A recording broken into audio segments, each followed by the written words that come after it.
এই প্রোগ্রামটা কিন্তু মহিলাদের। আপনারা আইছেন ফাও, মানে আপনারা ভাবছেন বাড়ির যেহেতু কাম নাই যাই, অথবা রাতের বেলায় আজাদ হুজুরকে তো পাবো না, উনি তো দিনেই চলে যাবে, উনারে মিস করি কেমনে, সুতরাং কাম থাকলেও যাই। তো কারো কাম নাই এসে গেছেন, আবার কেউ কাম রেখে এসে গেছেন। দিনদার ইসলাম প্রিয় তাওহীদি জনতা, আল্লাহ শুকরিয়া যে মহান রব আমাদেরকে কোরআনের সাথে চলার, কোরআনের সাথে থাকার, কোরআনের কথা বলার, কোরআনের কথা শোনার মতো মন দিয়েছে, তৌফিক দিয়েছে। কত মানুষ ৭২-এর সংবিধানে ফিরে যেতে চায়। আপনারা টেলিভিশনে দেখেছেন, পত্রপত্রিকায় দেখেছেন, কিছু নেতা তারা ৭২-এর সংবিধান চায়, যে সংবিধানে বিসমিল্লাহ ছিল না।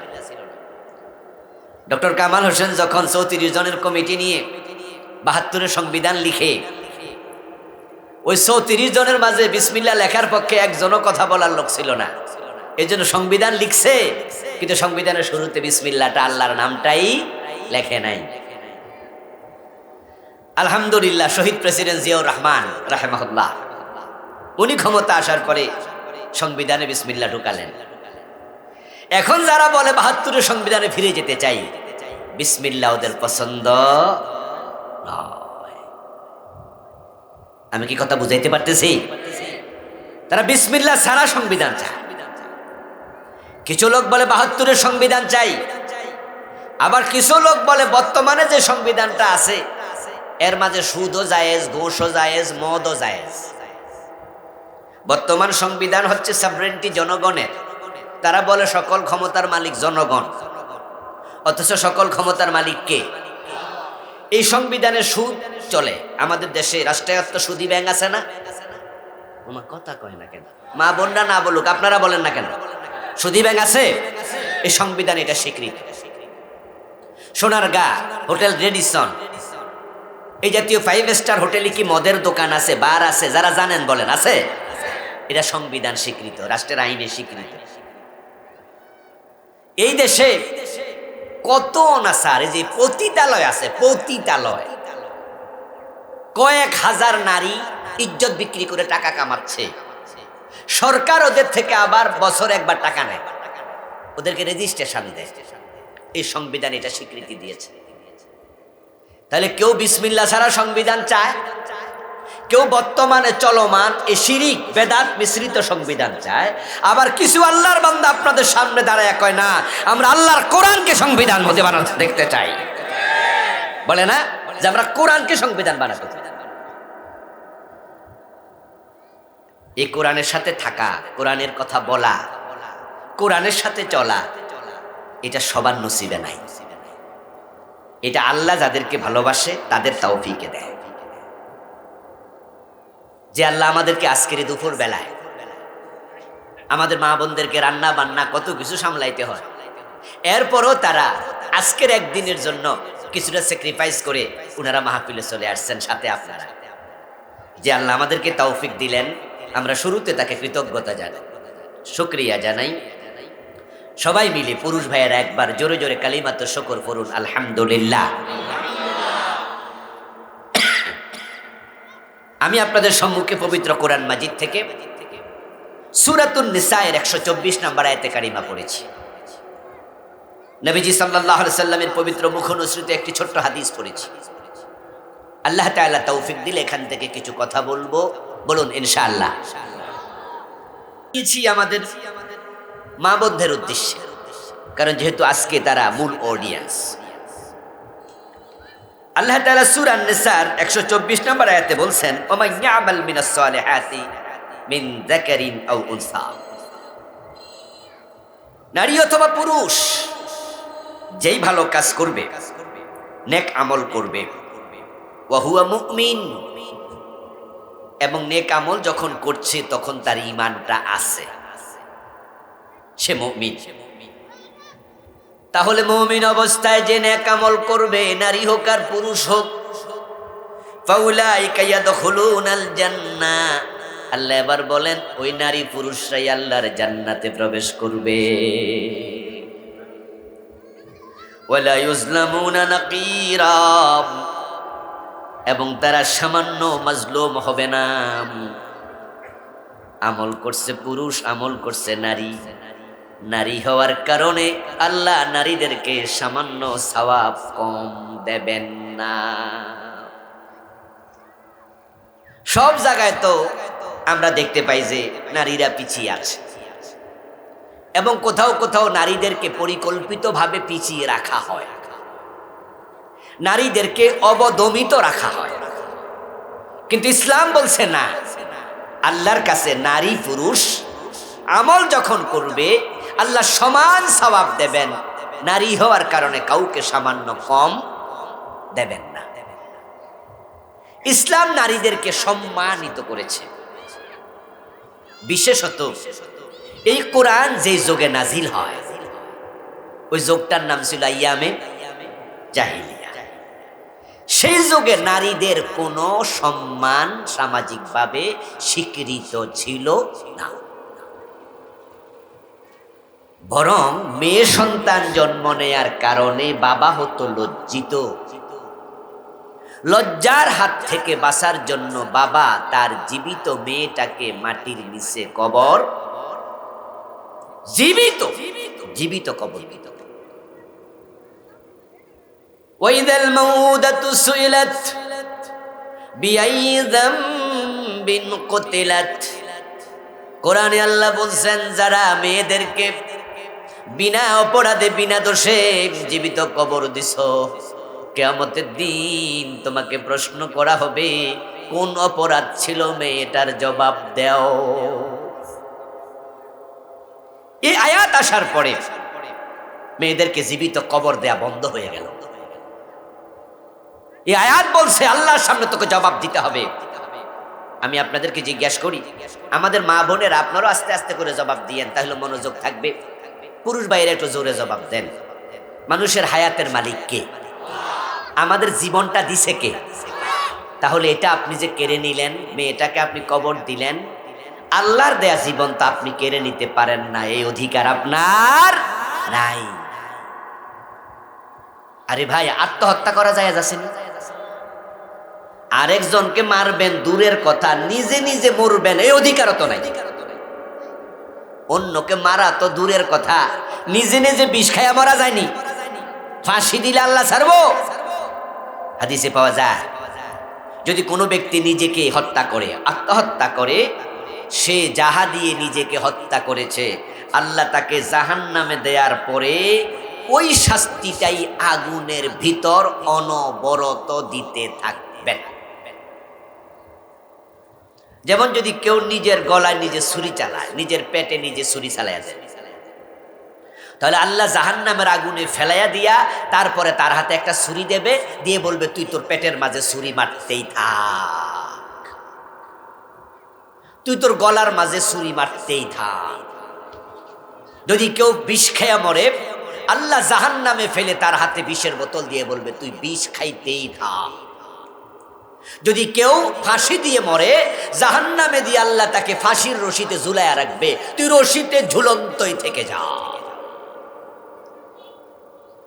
দেখেন, অন্যের প্রাণ কেড়ে নেয়া দূরের কথা, নিজেরটা কেড়ে নেয়ার অধিকারও, বরং মৃত্যু কামনা করার অধিকারও নাই। নিজের নিজে মারবেন দূরের কথা, আপনি বলবেন যে না আমি আর বাঁচতে চাই না, মরে যেতে চাই, ও আল্লাহ তুমি আমার মৃত্যু দাও। নবীজি বলছে মৃত্যু কামনা করো না। আর সেই জায়গায় নিজের মেয়েটা জন্ম নিছে, সদ্য প্রসূত ফুটফুটে কন্যা সন্তান, তাকে মাটির নিচে চাপা দিয়ে দিছে। মানুষগুলো কত জাহেল ছিল, জালেম ছিল, ইসলাম এসে নিষেধ করলো না মেয়েদেরকে এভাবে কবর দেয়া। জাহিলিয়াতের লোকের যোগেরা, জাহিলিয়াতের যোগের মানুষগুলো তারা বিয়ে করত 3টা 4টা 5টা 7টা 10টা 20টা 30টা 50টা। আমরা যেমন টিস্যু ইউজ করি, এই টিস্যুটা দিয়ে মুখ মুছলাম, হাত মুছলাম, থুতু মুছলাম, তারপরে ফেলে দিলাম। তারা সকালবেলায় বিয়ে করে পরের দিন সকালবেলা আবার তালাক দিয়ে দিত। এজন্য সামাজিক কোনো বিচারের ব্যবস্থাও ছিল না, এবং তাদের বিয়ের কোনো সংখ্যা ছিল না। ইসলাম আসার পরে বলছে নো, এসব চলবে না। তুমি যদি মেয়েকে বিয়ে দাও, বিয়ে করো, তাহলে তোমাকে দুজন সাক্ষীর সামনে বিয়ে করতে হবে। নির্দিষ্ট মহার তাকে নির্ধারণ করে দিতে হবে, তার মহর তাকে আদায় করতে হবে, তাকে স্ত্রীর সম্মান দিতে হবে, তার এই অধিকারগুলো তোমাকে পালন করতে হবে। তবে হ্যাঁ, পুরুষ হিসাবে কখনো কখনো তোমার একাধিক বিয়ের প্রয়োজন হতে পারে, তাহলে তুমি 4টির বিয়ে বেশি করতে পারবে না। যদি 4টি বিয়ে, 2টি বিয়ে, 3টে বিয়ে করো, 2জন 3জন স্ত্রী যা আছে তাদের মাঝে সমতা বিধান ইনসাফ কায়েম করতেই হবে।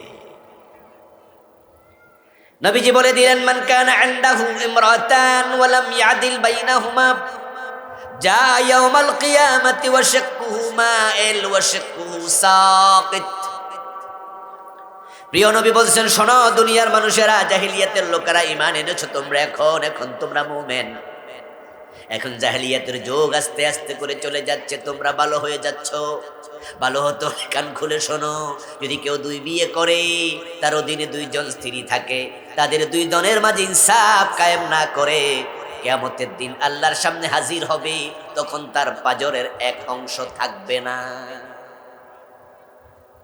এই যে বুকের হাড্ডিকে পাজরের হাড্ডি বলে নাকি, এই যে বাঁকা হাড্ডিগুলো আমাদের এখানে আছে। যে 2টা বিয়ে করলো, 3টা বিয়ে করলো, সর্বোচ্চ 4টা, 4-এর বেশি না। আর জাহেলরা করতো 30টা, 40টা, 50টা, 100টা, সকালে করে বিকালে তালাক দিত। মেয়েদের কোনো দাম ছিল না, মহারানা ছিল না, কিচ্ছু ছিল না। ইসলাম বলছে 4-এর বেশি করতে পারবা না। যারা বুঝ আছে সামান্য, তারা জবাব দেন, ইসলাম কি বহু বিবাহের অনুমতি দিল না কমাইল? এখন না বুঝার কারণে লোকেরা কেউ কেউ ইসলাম বেশি বিবাহ করতে সুযোগ দিচ্ছে।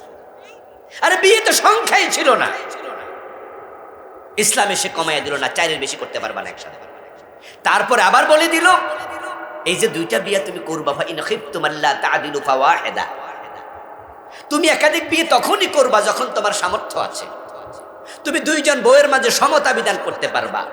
যদি ইনসাফ করতে না পারো, তাহলে তুমি একটা বিয়ে করো, বেশি আর করবা না। আর যদি তুমি ইনসাফ না করো, হাসরের দিন আল্লাহর সামনে দেখবা তোমার দেহের অংশ একটা নাই। ইসলাম নারীদেরকে বিবাহের অধিকার দিল, পুরুষদেরকে দিল, সংখ্যা নির্ধারণ করে দিল, মহারানা দিল। তারপরে আল্লাহ তাআলা এবার রাসূলের মাধ্যমে আমাদেরকে, পুরুষদেরকে জানাইয়া দিল যে পুরুষরা নারীদেরকে কোনো সম্মান দিত না। জানাইয়া দিল, ও পুরুষেরা, আল জান্নাতু তাহতা আকদামিল উম্মাহাত, তোমরা যে নামাজ পড়ো, রোজা রাখো, হজ করো, যাকাত দাও, জিহাদ করো, শহীদ হও, কেন করো? জান্নাতের জন্যই তো করো। তবে শোনো, জান্নাত তোমার মায়ের পায়ের নিচে। পুরুষ ভাইরা জবাব দেন, আমাদের মা কি পুরুষ না মহিলা? যারা চুপ করে আছে তাদের মা পুরুষ, তো কথা কন না কেন? মা কি পুরুষ না মহিলা? তাহলে জান্নাত একজন মহিলার পায়ের নিচে ঢুকাইয়া আল্লাহ বুঝাইয়া দিল, পুরুষ ওদেরকে অসম্মান করো না। জান্নাত মায়ের পায়ের নিচে। নবীজি কি চমৎকার ঘোষণা করে দিলেন, নারীদের সম্মান কত বেড়ে গেল। এরপরে এবার শুনুন, একজন সাহাবী রাসূলের কাছে গেলেন, গিয়ে বলছেন, ইয়া রাসূলুল্লাহ, ওয়া মান হাক্কু বিহুসনি সুহবাতি, আমার সবচেয়ে ভালো ব্যবহার পাওয়ার অধিকার দুনিয়ার কোন মানুষের? আমার রাসূল বললেন, তোমার মা উম্মুক। সাহাবী বলে, তারপর? রাসূল বলেন, তোমার মা। সাহাবী আবার প্রশ্ন করেন, তারপর? নবীজি আবার বললেন, তোমার মা। তারপরে কি হুজুর, কার সাথে ভালো ব্যবহার করব? 4 নাম্বার। রাসূল বললেন, তোমার বাবা। তিনি মায়ের কথা বললেন 3 বার, বাবার কথা বললেন 1 বার, বুঝাইয়া দিলেন তোমার কাছে তোমার বাবার চেয়ে তোমার মায়ের গুরুত্ব বেশি। ইসলাম এসে মাকে দাম বাড়াইয়া দিল, নারীদের সম্মান বাড়াইয়া দিল, এবং বিয়ে করার পরে স্ত্রীর ব্যাপারে ইসলাম বলে দিল, আশিরুহুন্না বিল মারুফ। আল্লাহকে সাক্ষী রেখে বিয়ে করছো, স্ত্রীর সাথে সর্বোত্তম ব্যবহার করো। তুমি যা খাবে তাকে তুমি তা খাওয়াবে, তুমি যে দামের কাপড় পরবে তাকে তুমি সমান দামের কাপড় পরাবে, তাকে সম্মান দিয়ে কথা বলবে, তাকে ইজ্জত দিও। স্ত্রী হিসাবে দাম বাড়াইয়া দিল। নারী জাতির সম্মান ইসলাম এসে এমন ভাবে বাড়াইল, সুবহানাল্লাহ। এরপরেও আমাদের দেশে ইসলাম বিদ্বেষী কিছু মানুষ বলে, ইসলাম ক্ষমতায় গেলে নাকি আমরা নারীদেরকে ঘরের ভিতরে বন্দি করব, নারীদেরকে রাস্তায় চলতে দেব না, ইসলাম ক্ষমতায় আসলে মেয়েদের ইজ্জত থাকবে না, দাম থাকবে না। এগুলো সব হচ্ছে তসলিমা নাসরিনদের অপপ্রচারের অংশ। কিছু লোক তসলিমা নাসরিনদের অপপ্রচারে তারাও ফাঁদে পড়েছে। আপনারা দেখেন কোরআন মাজিদের মাঝে মোট সূরা আছে 114টা। তার মাঝে আমি যে সূরা থেকে পড়লাম এই সূরার নাম সূরাতুন নিসা। নিসা শব্দের অর্থ কি জানেন? যারা বলেন না পুরুষ ভাইয়েরা, মহিলা, নারীগণ। আচ্ছা, পুরুষ নামে কোন সূরা আছে? সূরাতুর রিজাল। দেখেন আল্লাহ তাআলা নারীদের নামে আলাদা একটা সূরা দিলেন। আলাদা সূরা দিয়া আল্লাহ বুঝাইয়া দিলেন, পুরুষেরা নারীদেরকে অবহেলা করো না, আমি আল্লাহর কাছে তাদের গুরুত্ব কত বেশি একটু বোঝো। কোরআন নাজিল হয়েছে পুরুষের উপরে, নবী মুহাম্মদ পুরুষ মানুষ না? কোরআন নাজিল হয়েছে নবী মুহাম্মদের উপরে, পুরুষ ব্যক্তির উপরে, কিন্তু পুরুষের নামে আমি সূরা দেই নাই, আমি সূরা দিয়েছি নারীদের নামে। ইসলাম নারীদেরকে কিভাবে সম্মানিত করলো! প্রিয় ভাইরা আমার, নবীজি সাল্লাল্লাহু আলাইহি ওয়াসাল্লাম দেখেন তিনি বলেন, আমি কন্যা সন্তানের পিতা, আমি মেয়েদের পিতা। রাসূল বলতেন আমি কন্যা সন্তানের পিতা। উনার ছেলে ছিল 3 জন, কিন্তু তারা ছোট অবস্থায়। এই জন্য আল্লাহ তাআলা বলেছেন, মা কানা মুহাম্মাদুন আবা হাদিম মির রিজাল। আছে না? তিনি পুরুষের বাবা না।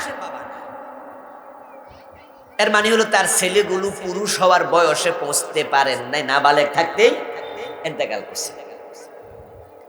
নবীজি বলছেন, আমি নারী সন্তানের পিতা, আমি কন্যার পিতা। যেই লোকের 2টি কন্যা সন্তান আছে, 3টি কন্যা সন্তান আছে, একটা কন্যা সন্তান আছে, ফাআদ্দাবাহুন্না ওয়া জাওয়াজাহুন্না ওয়া কুন্না হিজাবান লাহু মিনান নার। ওই কন্যা সন্তানকে আদব শিখাইছে, কোরআন শিখাইছে, ইসলামের মূল ইলম শিখাইছে, এবং তাকে উত্তম পাত্রে বিবাহ দিয়েছে। ওই কন্যা সন্তান জাহান্নামের মাঝখানে তার জন্য দেওয়াল হয়ে যাবে।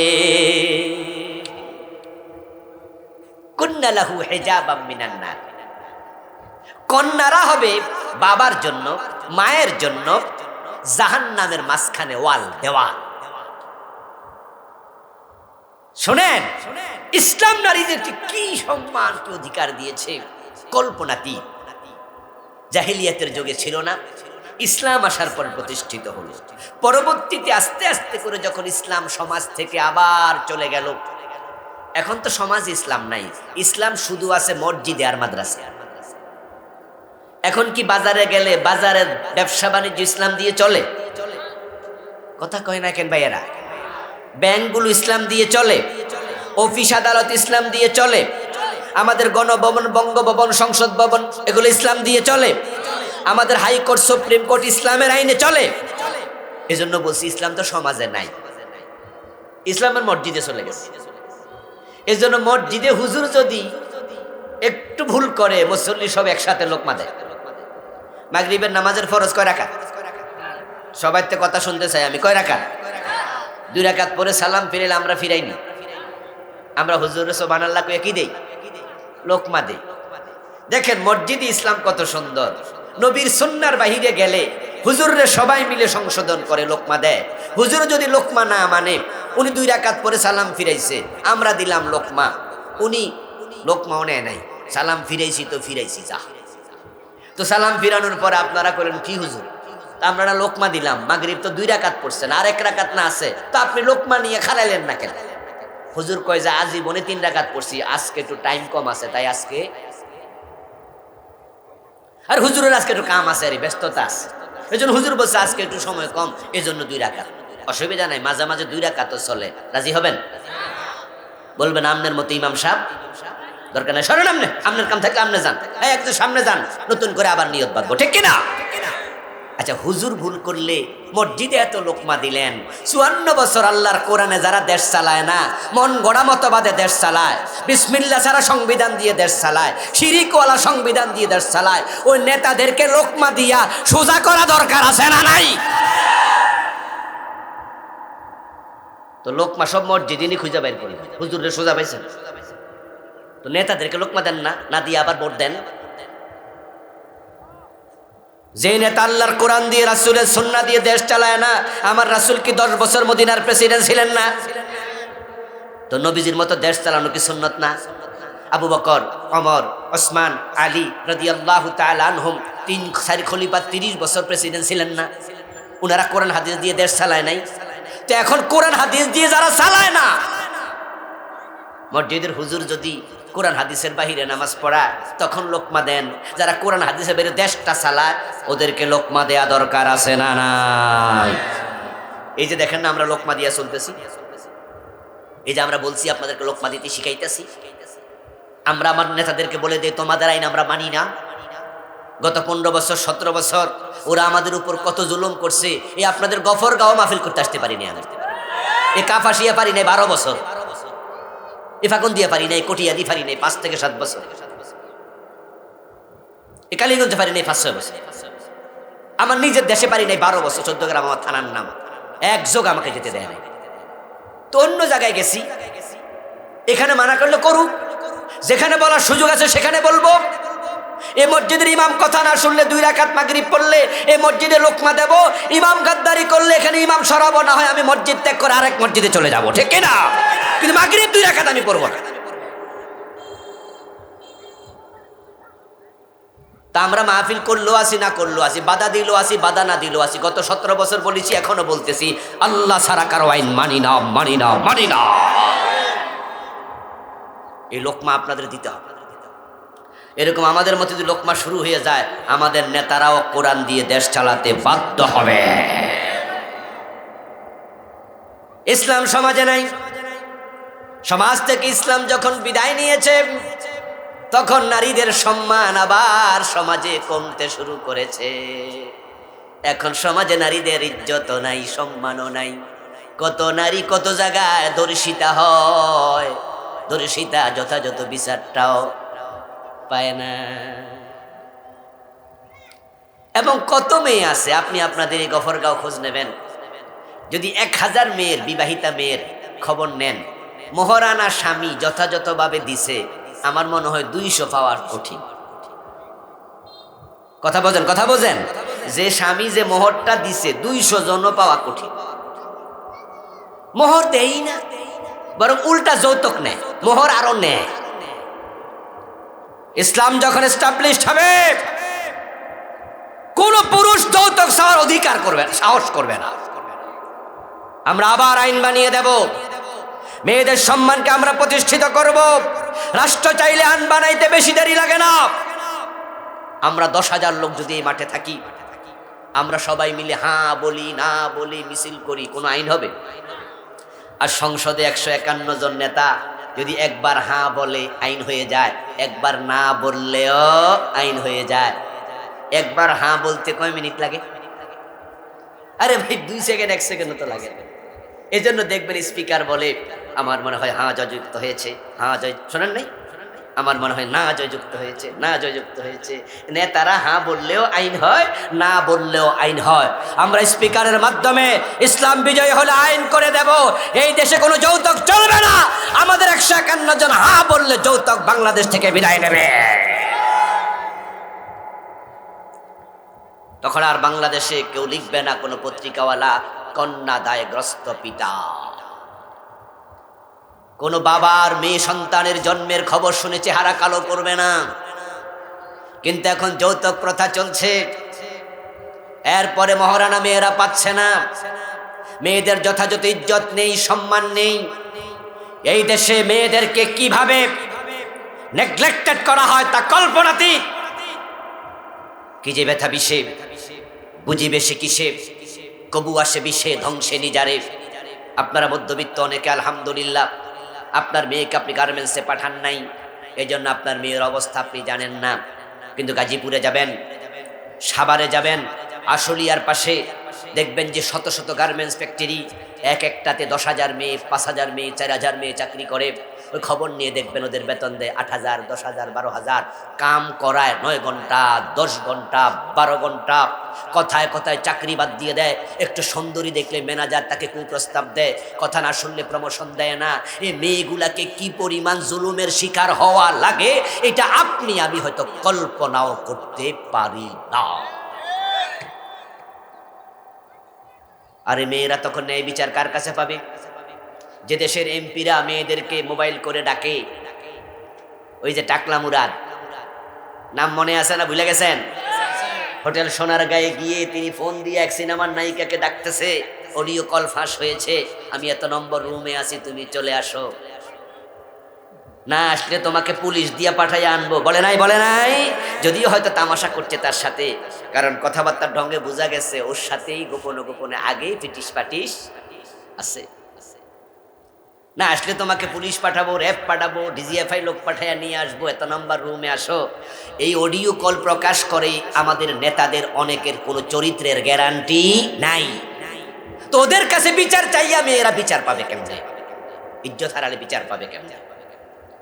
এই জন্য ভাইয়েরা বোনেরা আমার, আপনার আজকে মূল অডিয়েন্স, আপনাদের সম্মান যদি আবার সেই জাহিলিয়াতের যুগের পরের যুগ খাইরুল কুরুনের মতো দেখতে চান, আমার রাসূলের যুগে, আবু বকরের যুগে, ওমরের যুগে আকাশচুম্বী সম্মান ছিল। বাংলাদেশে কোরআনকে ক্ষমতায় নেয়ার জন্য পুরুষদের পাশাপাশি মা বোনদেরকে এগিয়ে আসা দরকার। ইসলাম যদি এস্টাবলিশড হয় তখন মেয়েদের উপর কেউ জুলুম করতে পারবে না, আমরা জুলুম করতে দেব না। আমার মা, আমার বোন, ইসলাম আপনাদেরকে নিরাপত্তা দেবে, শান্তির বার্তা দেবে। নবীজি বলছেন এই দুনিয়াতে সবচেয়ে দামি যাহা আছে তাহা হলো সতী নারী। ইসলামের সম্মানটা দেখেন। قال رسول الله صلى الله عليه وسلم الدنيا كلها متاع وخير متاع الدنيا المرأة। রাসূল বলতেছেন তামাম দুনিয়া আমাদের জন্য সম্পদ। মানুষকেও রাসূল বলেছেন খনিজ পদার্থের মতো দামি সম্পদ। الناس معادن كمعادن الذهب والفضة। নবীজি বলছেন মানুষ হলো স্বর্ণ এবং রূপার খনির মতো দামি। তামাম দুনিয়ার সম্পদ দামহীন কোনো বস্তু আল্লাহ বানায় নাই, সব বস্তুরই দাম আছে। গরু যে গোবরটা ফেলে দেয়, পায়খানা করে বিষটা ফেলে, ওই গোবরটাও তো আমাদের কাজে লাগে, লাগে না? কি রে, গ্রামের বাইরে তো এটা আরো বেশি জানার কথা, গোবর কাজে লাগেনি? দেখছেন না, এইটারও দাম আছে। আরে ভাই, যে সাপ মানুষকে সবল দিলে মানুষ মরে যায়, ওই সাপের বিষেরও অনেক দাম আছে। প্রিয় ভাইয়েরা, আজকের মাহফিলের সম্মানিত প্রধান অতিথি মহতারাম আমাদের মাবরুর ভাই এসেছেন। ভাই এসেন। আমি বলেছিলাম যে শহীদ আলী হাসান মোহাম্মদ মুজাহিদ রাহেমাহুল্লাহ সুযোগ্য ছেলে, আজকের প্রধান অতিথি উনি এসেছেন, কথা বলবেন ইনশাআল্লাহ। প্রিয় ভাইয়েরা, উনাকে আমরা ওয়েলকাম করছি, স্বাগত জানাচ্ছি। ইনশাআল্লাহ শেষ দিকে তিনি কিছু কথা বলবেন, তখন আমরা শুনব। বলছিলাম আমি তামাম পৃথিবী সম্পদ, খায়রু মাতা'id দুনিয়াল মারআতু সালিহা। রাসূল বললেন যে তার মাঝে একজন সতী নারী হলো পৃথিবীর সবচেয়ে দামি সম্পদ। আমরা সম্পদ, মানুষ স্বর্ণের খনির মতো, রৌপ্যের খনির মতো দামি। এক একটা মানুষ এক একটা স্বর্ণের খনির চেয়ে বেশি দামি। বাস্তবতাই পৃথিবীতে এমন কিছু মানুষ আছে যে একজন মানুষের হাত ধরে একটি রাষ্ট্রে বিপ্লব হয়ে যায়। এমন কিছু ম্যাগনেট পার্সন আছে, একজনের গার্মেন্টসে, একজনের ফ্যাক্টরিতে আরো 10,000 লোক চাকরি করে। একজন মানুষের কারণে পুরো একটা জাতি নিষ্কৃতি পেয়ে যায়। একজন এরদোয়ান তুরস্কে ইসলামের একটি জাগরণ তৈরি করে ফেলেছে। একজন এরদোয়ান, যে তুরস্কে মেয়েরা মাথায় হেজাব দিতে পারত না, শুধুমাত্র মাথায় হেজাব দেওয়ার কারণে একজন নির্বাচিত এমপি, পার্লামেন্ট মেম্বার মারবুকা বাকাছি, একজন হায়ার এডুকেটেড পারসন, ওই মহিলাকে তারা দেশ থেকে নাগরিকত্ব ক্যান্সেল করে বের করে দিয়েছিল, যে তুরস্কে আরবিতে আজান দিতে পারত না। গত বছর দেড়েক আগে আমি তুরস্কে গিয়েছিলাম।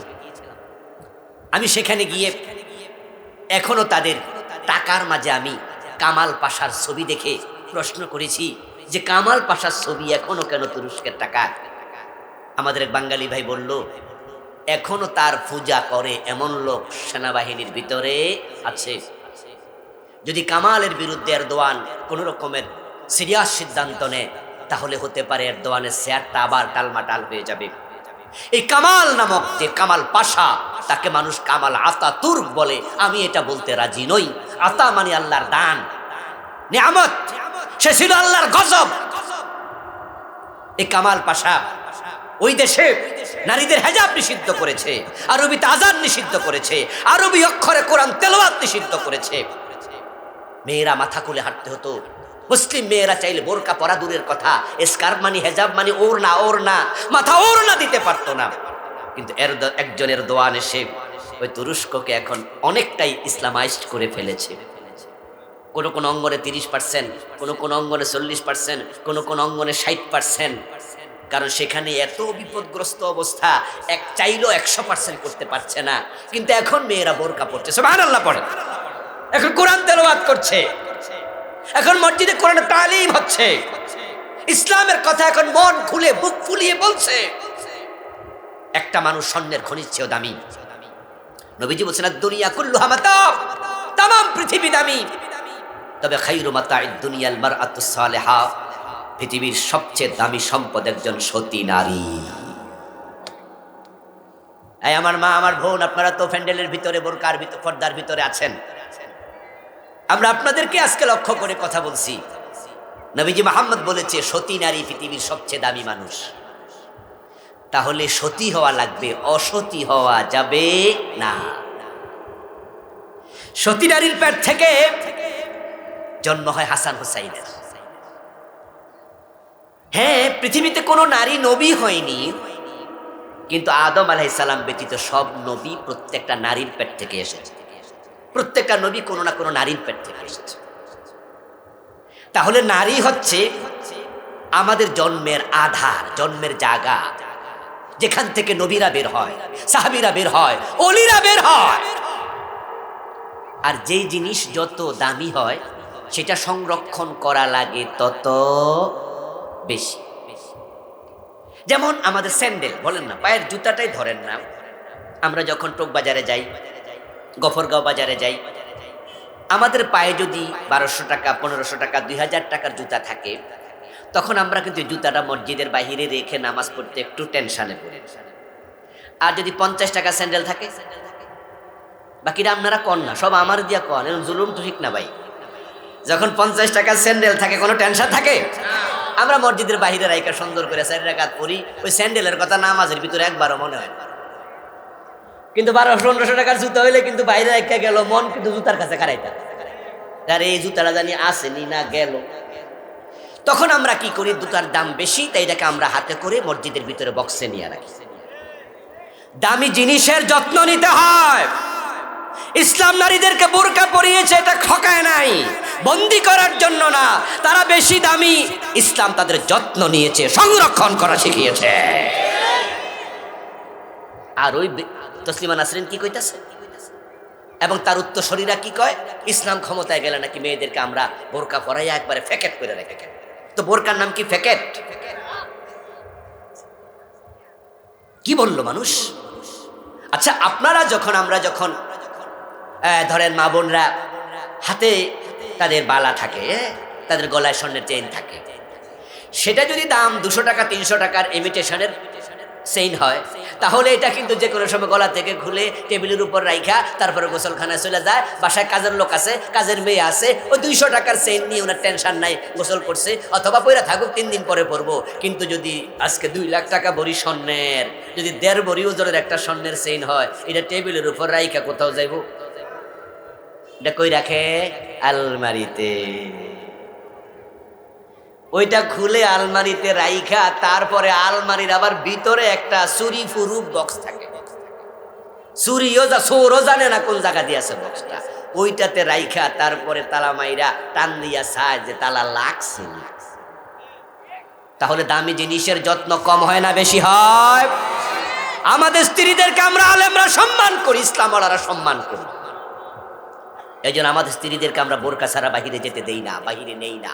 আমার মেয়েকে আমি সম্মান করি। আমার মেয়ে আমার জন্য আল্লাহর রহমত। আমার মেয়ের পেটেই হাসান হুসাইনের মতো আমার নাতির জন্ম হবে, আয়েশার মতো খাদিজার মতো নারী হবে। এর জন্য আমার মেয়ের পেটের যত্ন আমি নিতে শিখাই। মা, তোমার নাভি তোমার পেট পর পুরুষ যেন না দেখে। আমার মেয়েকে আমি শিখাই, তোমার বুকের দুধ খেয়ে আমার হাসান হুসাইনের মতো নাতি হবে। তোমার বুকের সৌন্দর্য পর পুরুষ যেন না দেখে। এটার নাম কি অবরোধ করা নাকি যত্ন নেয়া? আমার মা, আমার বোন, শুনুন, যদি আপনি চান আপনার পেট থেকে আব্দুল কাদের জিলানির মতো, ইমাম বুখারীর মতো সন্তানের জন্ম হোক, হাসান হুসাইনের জন্ম হোক, আপনার পেট যেন কোনোদিন কোনো পরপুরুষের নজরে না আসে। রাসূল বলতেছেন তামাম দুনিয়া আমাদের জন্য সম্পদ। মানুষকেও রাসূল বলেছেন খনিজ পদার্থের মতো দামি সম্পদ। আন্নাসু মাআদিন কামাআদিনিয যাহাবি ওয়াল ফিদ্দা। নবীজি বলছেন মানুষ হলো স্বর্ণ এবং রূপার খনির মতো দামি। তামাম দুনিয়া সম্পদ, দামহীন কোনো বস্তু আল্লাহ বানায় নাই, সব বস্তুরই দাম আছে। গরু যে গোবরটা ফেলে দেয়, পায়খানা করে বিষটা ফেলে, ওই গোবরটাও তো আমাদের কাজে লাগে, লাগে না? কি রে, গ্রামের বাইরে তো এটা আরো বেশি জানার কথা, গোবর কাজে লাগেনি? দেখছেন, এইটারও দাম আছে। আরে ভাই, যে সাপ মানুষকে সবল দিলে মানুষ মরে যায়, ওই সাপের বিষেরও অনেক দাম আছে। প্রিয় ভাইরা, আজকের মাহফিলের সম্মানিত প্রধান অতিথি মহতারাম আমাদের মাবরুর ভাই এসেছেন। ভাই এসেন। আমি বলেছিলাম যে শহীদ আলী হাসান মোহাম্মদ মুজাহিদ রাহেমাহুল্লাহ সুযোগ্য ছেলে, আজকের প্রধান অতিথি উনি এসেছেন, কথা বলবেন ইনশাআল্লাহ। প্রিয় ভাইরা, ওনাকে আমরা ওয়েলকাম করছি, স্বাগত জানাচ্ছি। ইনশাআল্লাহ শেষ দিকে তিনি কিছু কথা বলবেন, তখন আমরা শুনব। বলছিলাম আমি, তামাম পৃথিবী সম্পদ, খায়রু মাতাঈদ দুনিয়াল মারআতুস সালিহা। রাসূল বললেন যে তার মাঝে একজন সতী নারী হলো পৃথিবীর সবচেয়ে দামি সম্পদ। আমরা সম্পদ, মানুষ স্বর্ণের খনির মতো, রৌপ্যের খনির মতো দামি। এক একটা মানুষ এক একটা স্বর্ণের খনির চেয়ে বেশি দামি। বাস্তবতাই পৃথিবীতে এমন কিছু মানুষ আছে যে একজন মানুষের হাত ধরে একটি রাষ্ট্রে বিপ্লব হয়ে যায়।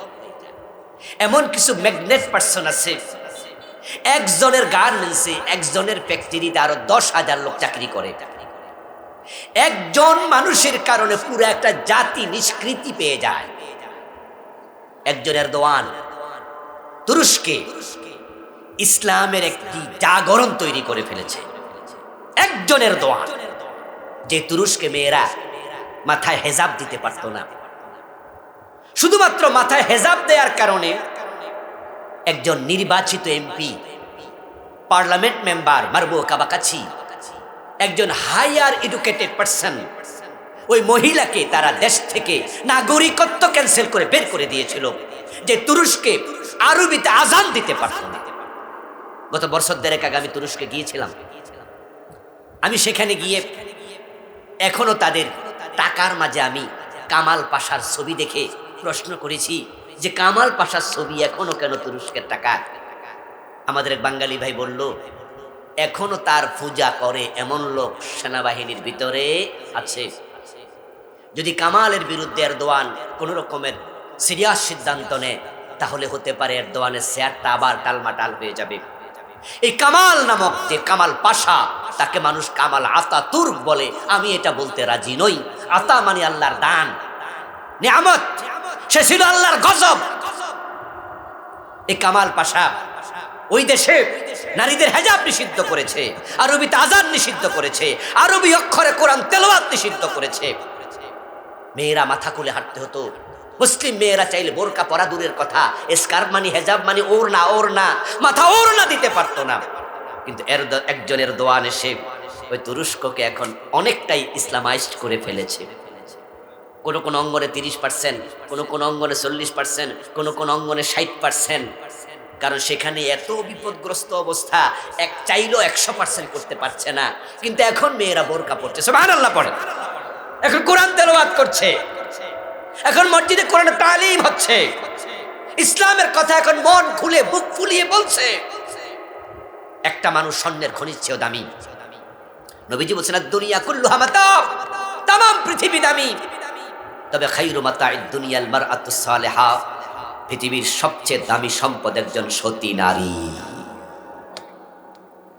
এই আমার মা, আমার বোন, আপনারা তো প্যান্ডেলের ভিতরে বোরকার ভিতরে পর্দার ভিতরে আছেন, আমরা আপনাদেরকে আজকে লক্ষ্য করে কথা বলছি। নবীজি মুহাম্মদ বলেছে সতী নারী পৃথিবীর সবচেয়ে দামি মানুষ। তাহলে সতী হওয়া লাগবে, অসতী হওয়া যাবে না। সতী নারীর পেট থেকে জন্ম হয় হাসান হুসাইনের।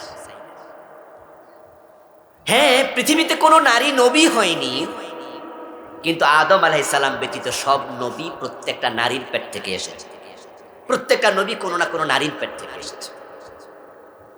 তাহলে নারী হচ্ছে আমাদের জন্মের আধার, জন্মের জায়গা, যেখান থেকে নবীরা বের হয়, সাহাবীরা বের হয়, ওলিরা বের হয়।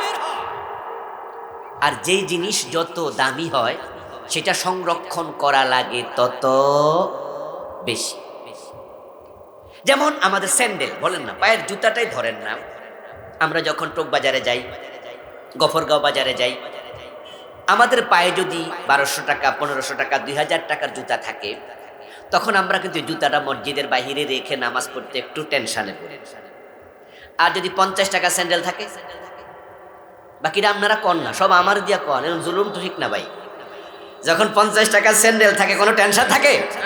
আমরা মসজিদের বাহিরে রাইকা সুন্দর করে 4 রাকাত পড়ি, ওই স্যান্ডেলের কথা নামাজের ভিতরে একবারও মনে হয় না।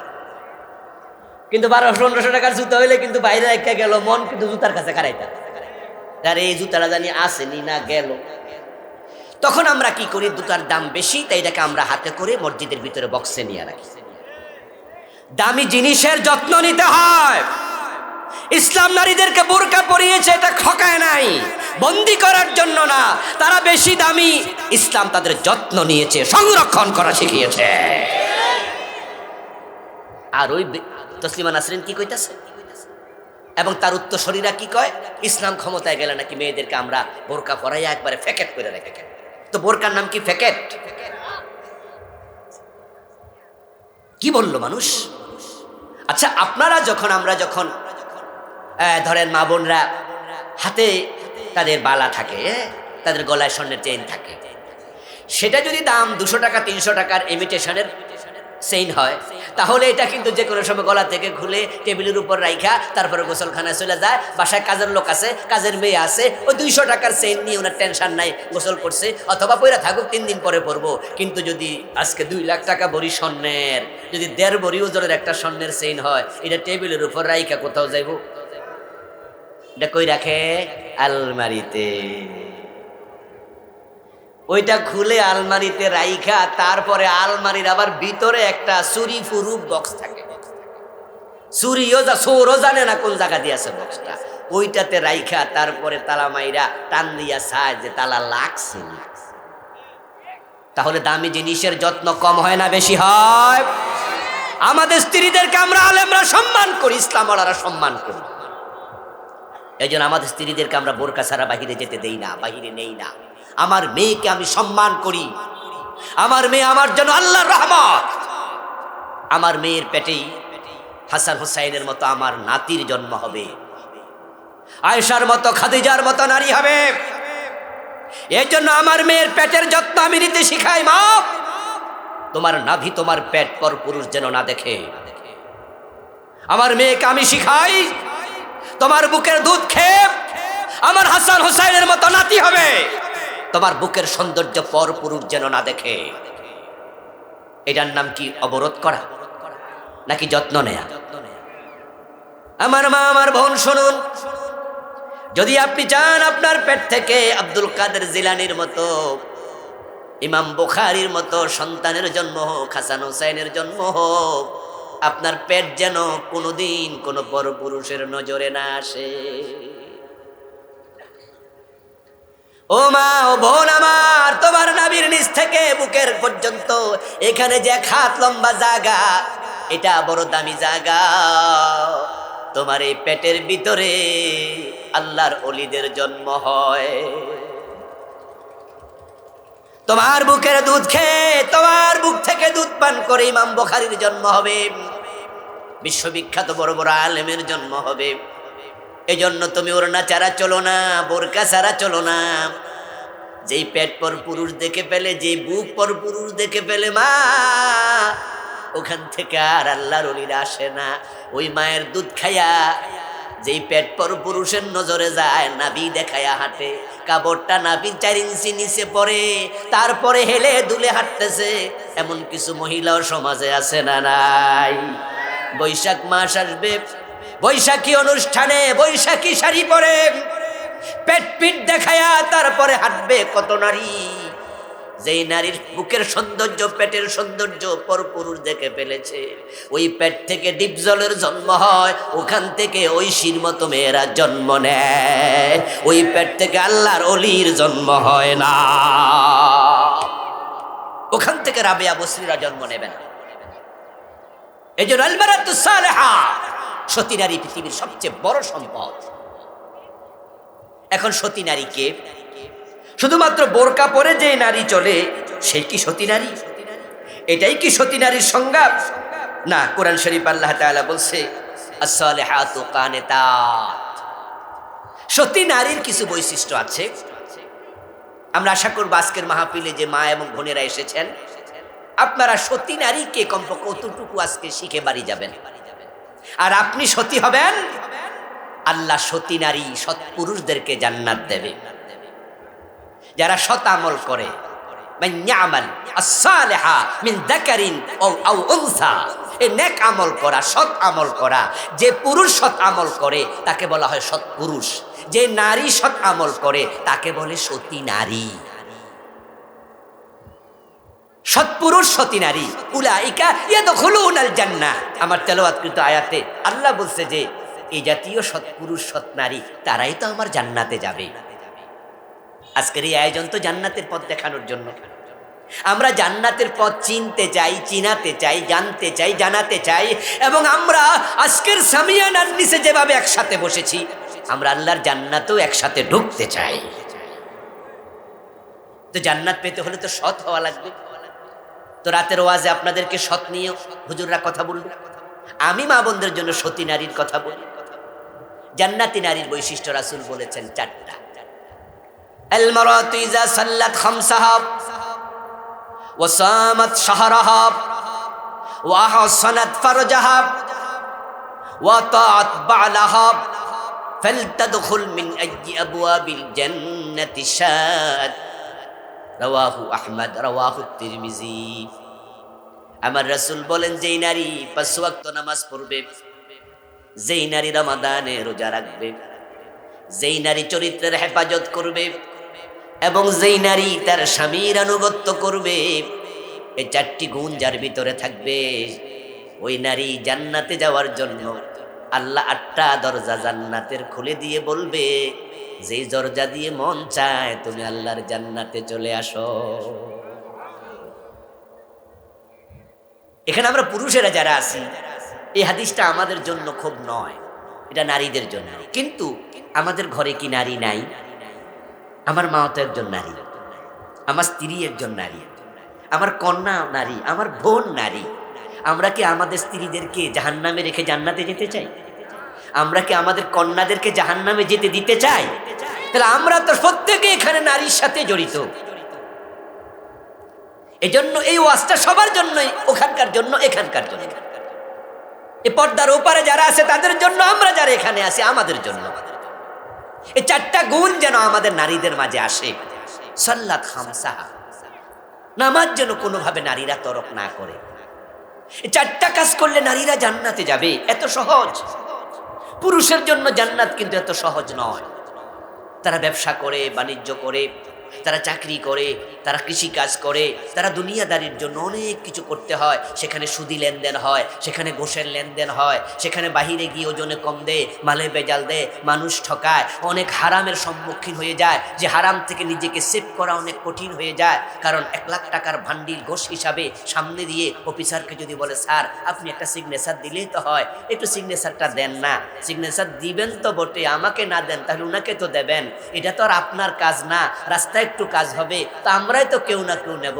স্যার তবে 1 লাখ টাকা আমি দেব, আমারে দেন। আপনি মনে মনে ভাবলেন, তো বিনা টাকায় সিগনেচার না দিয়া লাখখানেক পাইলে ক্ষতি কি? এখন এই টাকার লোভ সংবরণ করা এটা সকলের জন্য সমান হয় না। নারীদের এই জাতীয় পরীক্ষার মুখোমুখি হওয়াই লাগে না। এই জন্য নারীদের জান্নাতে যাওয়া সহজ, কিন্তু বাস্তবতা বড় ভিন্ন।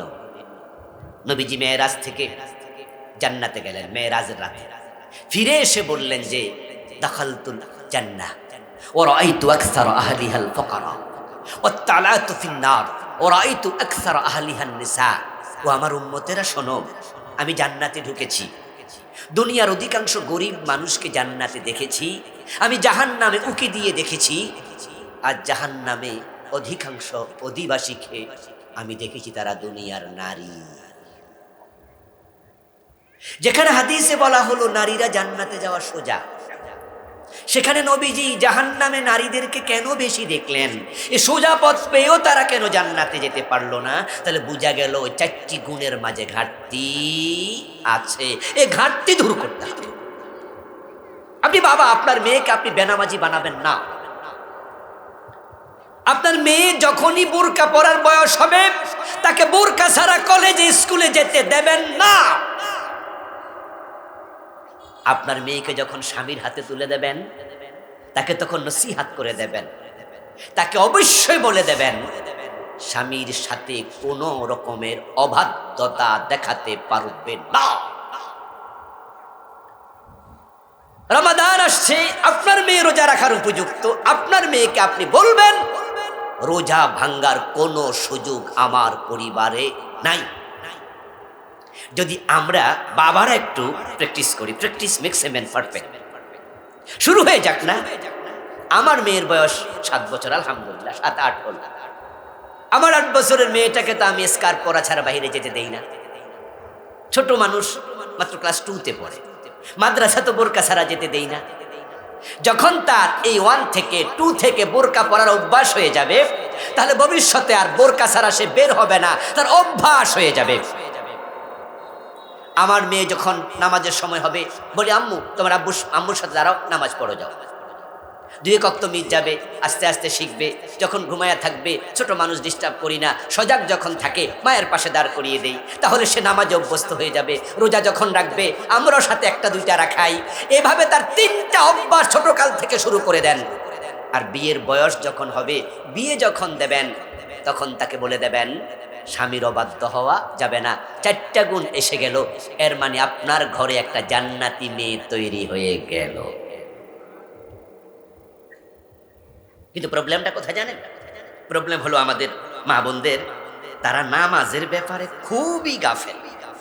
অধিকাংশ মহিলা জোহর পরে আসরের টাইমে, আসর পরে মাগরিবে, মাগরিব পরে এশার, কাম করতে করতে নাকি সময় পায় না। কয় যে এখনো তো রান্না করছি। পুরুষরা জোহরের নামাজ পড়ে 1টা জামাত হয়, কিন্তু বাড়ি যেয়ে দেখবেন যে আপনার বউ ঠিকই রান্না করতেছে, উনি এখনো গোসলই করে নাই, উনি 2:30 বাজেও নামাজ পড়তেছে। পড়তে পড়তে সূর্য হেলে যাচ্ছে, আসরের টাইমের আগে দিয়া জোহর পড়ছে, আসর পড়ছে সূর্য লাল হওয়ার পরে, মাগরিব পড়ছে আরো দেরিতে। কখনো কখনো অনেক মেয়ে নামাজই পড়ে না। আমি এমন আলেম পেয়েছি সফরে, তিনি নামাজ পড়েছেন, তার বউ নামাজ পড়ে। ওই বউ তখন নাফাক ছিল তা নয়। জানতে পেরেছি নামাজ পড়ে নাই কেন, নামাজ পড়ার জায়গা পায় নাই। দুর্ভাগ্য বাংলাদেশের জন্য যে আমাদের মসজিদগুলোতে মেয়েদের জন্য আলাদা জায়গা রাখা হচ্ছে না। আগে তো ফতুয়াই দিত মেয়েদের মসজিদে যাওয়া। কথা বলে না কেন দোস্তরা? ফতুয়া ছিল নি বাংলাদেশে? মেয়েরা কোথায় যেতে পারবে না, মসজিদে ঢুকতেই পারবে না, এটা না যায়, বাজারে যেতে পারবে, হাসপাতালে যেতে পারবে, মেয়েরা সিনেমা হলেও যেতে পারবে। এত শক্ত ফতুয়া ওখানে ছিল না, মেয়েরা সব জায়গায় গিয়েছে, মসজিদে নাকি নিষেধ। এই জন্য আমাদের অধিকাংশ মসজিদে মেয়েদের জন্য আলাদা কোনো জায়গা এখন চেঞ্জ হচ্ছে। এখন আমরা বলছি না, প্রতিটা মসজিদে ছোট্ট পরিসরে হলেও মেয়েদের জন্য একটু জায়গা রাখা উচিত। বিশেষ করে বাজারের মসজিদে, হাসপাতালের মসজিদে, যেখানে মেয়েরা যেতেই হয় হাসপাতালে, নামাজের জন্য আলাদা কেন জায়গা থাকবে না? নবীজির মসজিদে কি মেয়েদের জন্য আলাদা জায়গা ছিল না? বাইতুল্লাহতে, মসজিদে হারামে কি আলাদা জায়গা নাই? বাইতুল মুকাররমে নাই? তো বাংলাদেশের সবচেয়ে বড় মসজিদ বাইতুল মুকাররমে যদি আলাদা জায়গা আজ থেকে 50 বছর আগে মেয়েদের জন্য করে, 40 বছর আগে করে, তো অন্য মসজিদে না জায়েজ, এ ফতুয়া কিভাবে হলো? একবার আমি আমার শাশুড়ি আমার ওয়াইফকে নিয়ে মসজিদে গাউসুল আজম নামে একটা মসজিদ আছে মহাখালী, বড় মসজিদ। করোনা চলছিল, করোনা তখন প্রায় শেষ। ওদিকে কেন জানি কোন কাজে গেলাম, আসরের নামাজের সময় হয়ে গেল। আমি ড্রাইভ করছিলাম। ছোটখাটো ট্যুরে গেলে ড্রাইভার আমি নেই না, পারিবারিক ট্যুর, একটু রিল্যাক্স। মসজিদে গাড়ি ঢুকাই দিলাম, রেখে আমি মসজিদে ঢুকলাম। মহিলাদের জন্য সেখানে আলাদা একটা জায়গা আছে, কিন্তু তাকায় দেখি সেটা ক্লোজ। করোনার শেষ দিন, মহিলাদের জায়গাটা তারা বন্ধ করে রাখছে। তখন আমি আমার ওয়াইফকে আর আমার শাশুড়ি না, আমার মা ছিল, যেন ইঙ্গিত করলাম যে আপনারা মসজিদে একবারে পিছনে দাঁড়িয়ে নামাজ পড়ে ফেলেন আর আমরা সামনে চলে যাই। তখন আসরের জামাত হয়ে গেছে। যেই মাত্র ওনারা মসজিদে ঢুকতেছে, দেখলাম যে দারোয়ান মারছে দৌড়। দারোয়ান দৌড়ে এসে এইভাবে করতেছে, এই মহিলা এদিকে আসা যাবে না। আমি তো পাশে, আমি যে বললাম, এই কে এসে তোমার? বলে মহিলা মানুষ মসজিদে ঢুকতেছে। তো নামাজ পড়তে ঢুকবো কই? তোমার বাড়ি যাবো? কোনো মহিলা মসজিদে আসবে নাকি? এই মিয়া সরো, বাজি কথা। তোমার আল্লাহর ঘরে বাধা দেওয়ার জন্য চাকরি দিছে? তো থামাইয়া পরে আমি আমার পরিচয় দিলাম, দিয়ে বললাম তুমি মাসলা আমার কাছ পর্যন্ত আসো না। হ্যাঁ, তখন সে আস্তে সরে গেছে। দেখেন আমার দেশে কত জঘন্য চিন্তা ঢুকিয়েছে যে মহিলা মসজিদে যেতে পারবে, যার কারণে নামাজ কাজা করে ফেলছে। আপনার স্ত্রীকে আপনি সাথে নিচ্ছেন, আপনি নামাজ পড়ছেন, আপনার বউ নামাজ পড়ছে না। বিভিন্ন কারণে দেখা যায়, স্কুল কলেজেও দেখবেন যে অনেক জায়গাতে মেয়েদের জন্য আলাদা নামাজের জায়গা রাখা হয় না। তো রাসূল বলেছেন যে প্রথম শর্ত সতী নারীর 5 ওয়াক্ত নামাজ পড়বে। যেই নারী নামাজে ঘাটতি হয় সে সতী নারী আর থাকে না। এই জন্য আমার মা আপনাকে বলছি, কোনোদিন কোনো জায়গায় কোনোভাবে কোনো কারণে নামাজ কাজা হয় এমনটা যেন জীবনও না হয়। নামাজ হলো সবার আগে। দুনিয়ায় যদি আমরা একটা কাজ করি, যদি আল্লাহ একটা কাজের অনুমতি দেয় ঈমানের পরে, সেটার নাম কি? নামাজ। এদিক থেকে মেয়েদের জন্য একটা অ্যাডভান্টেজ আছে। অ্যাডভান্টেজটা কি জানেন?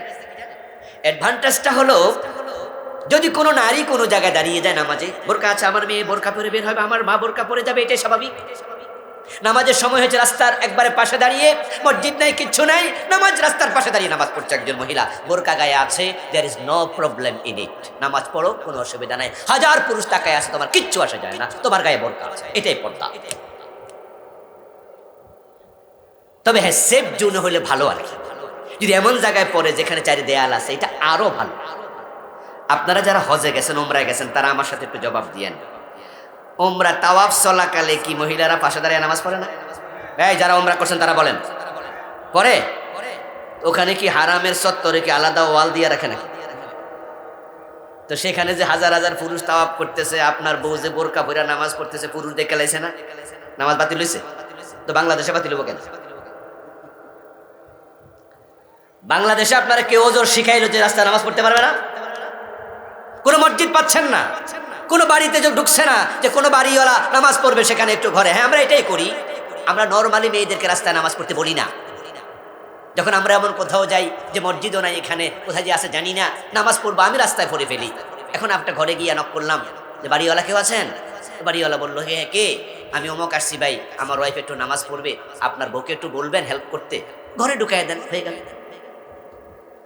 কিন্তু জায়গা নাই তাই নামাজ কাজা করলাম, এই অধিকার কোথাও জায়গা পাই, মানে রাস্তায় পড়ো, রাস্তায় পড়ো।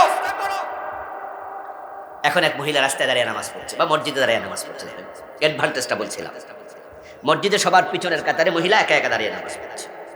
যদি তার পাশে কোনো পুরুষ গিয়ে দাঁড়িয়ে যায়, কোনো পুরুষ যদি তার পাশে দাঁড়িয়ে যায়, মাসালা হলো নারী পুরুষ পাশাপাশি দাঁড়ায় নামাজ পড়লে পুরুষের নামাজ বাতিল হয়, নারীটা ঠিকই থাকে।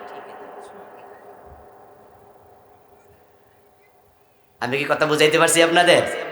একজন মহিলা নামাজ পড়ছে আর আমনের পাশে যায় এখানে গেছে, কাছাকাছি দাঁড়ালেন কেন? মাসালা হলো এক কাতার পিছনে দাঁড়াইতে হবে।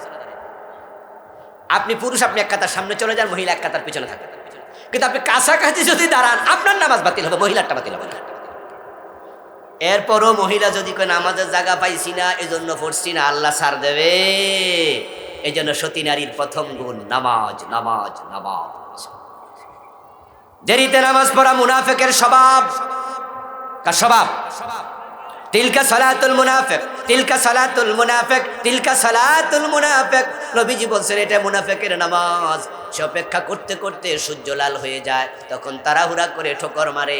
মুরগি যেমন খাবার খায়, তাড়াতাড়ি কোনো রকম 4 রাকাত আসর পড়ে।